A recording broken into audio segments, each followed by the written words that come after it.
नमस्कार दोस्तों, आज हम बात करेंगे ईरान और इजराइल के बीच जारी युद्ध के बारे में।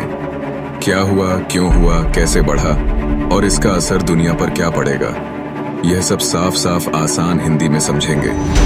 आज की कहानी बेहद बड़ी, बेहद गंभीर और दुनिया को बदलने वाली है। चलिए शुरू करते हैं। ईरान और इजराइल के बीच दुश्मनी कुछ साल की नहीं बल्कि कई दशक पुरानी है। 1979 में ईरान में इस्लामी क्रांति के बाद दोनों देशों के रिश्ते पूरी तरह बिगड़ गए।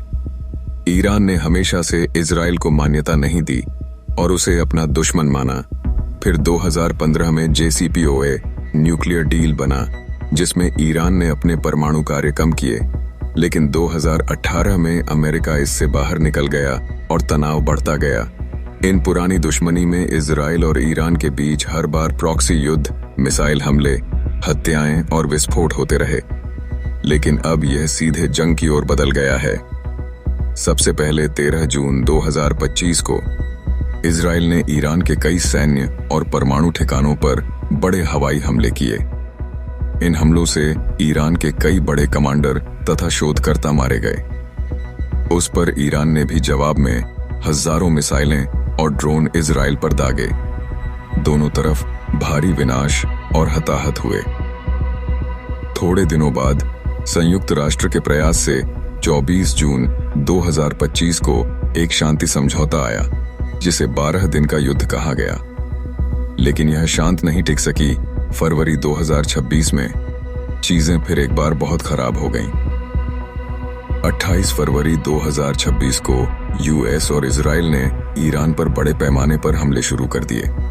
इन हमलों में ईरान के सर्वोच्च नेता आयतोल्ला अली खामेनेई की मौत की खबर भी आई, जिसने युद्ध को और ज्यादा गहरा बना दिया।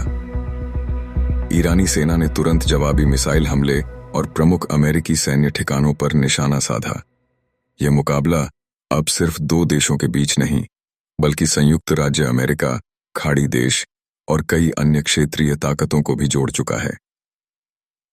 जंग में अब तक सैकड़ों लोग मारे जा चुके हैं। ईरान में ताजा रिपोर्ट के अनुसार लगभग 800 मौतें, जिसमें नागरिक और सैनिक शामिल हैं। इजराइल में भी कई लोग मारे गए और घायल हुए हैं।